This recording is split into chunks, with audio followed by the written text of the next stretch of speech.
যে কোনো ধরনের ডকুমেন্টস হোক কীভাবে ভেরিফাই করবেন। ঠিক আছে বন্ধুরা, এই আধার কার্ড, পান কার্ড, তারপরে আপনার নতুন নতুন যে কোনো ডকুমেন্টস আছে যে ভেরিফাই করতে লাগে ব্যালেট, এটা কীভাবে করতে পারবেন এটা বাবাদের ফুল প্রসেস এই ভিডিওতে দেখাবো।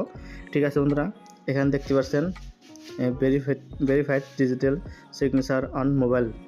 ঠিক আছে, এখানে দেখতে পাচ্ছেন আপনার সময়।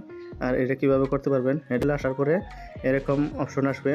এরকম অপশন পাওয়ার পরে ই কার্ড ক্যাটাগরি এখানে দেখতে পাচ্ছেন। এটা আসার পরে এখানে সমস্ত কিছু এখানে দেখতে পাচ্ছেন, আধার কার্ড, পান কার্ড, তারপরে আরও আমরা নতুন নতুন যত ডকুমেন্টস আছে সমস্ত ডকুমেন্টস এখানে এই ডিজিটাল সিগনেচার রাইট করতে পারবেন। ঠিক আছে বন্ধুরা, এখানে দেখতে পাচ্ছেন verify signature in Aadhaar card. এখানে আধার কার্ডের মধ্যে ক্লিক করে দিচ্ছি। ক্লিক করার পরে এখানে দেখছেন সিলেক্ট আধার কার্ড। এখানে সিলেক্ট আধার কার্ডে ক্লিক করার পরে আধার কার্ডের একটা পিডিএফ আছে, পিডিএফের মধ্যে এখানে অপশন এসে পড়বে। এখানে পিডিএফের মধ্যে ক্লিক করার পরে এখানে যে পাসওয়ার্ড আছে পাসওয়ার্ডটা এখানে দিয়ে দেওয়ার পরে এখানে অল্প টুকা লোডিং হওয়ার পরে এখানে ডাইরেক্ট ডাউনলোড হয়ে যাবে এখানে, বা এখান থেকে ডাউনলোডও করতে পারবেন আধার কার্ড ডাউনলোড পিডিএফ। এখানে দেখতে পাচ্ছেন পিডিএফ ডাউনলোড করলে পরে অটোমেটিকলি ডিজিটাল সিগনেচার রাইট হয়ে যাবে। ঠিক আছে বন্ধুরা, এভাবে করেই ডিজিটাল সিগনেচার আপনারা রাইট করতে পারবেন, এটা ব্যালেট করতে পারবেন। ঠিক আছে বন্ধুরা, দেখতে পাচ্ছেন।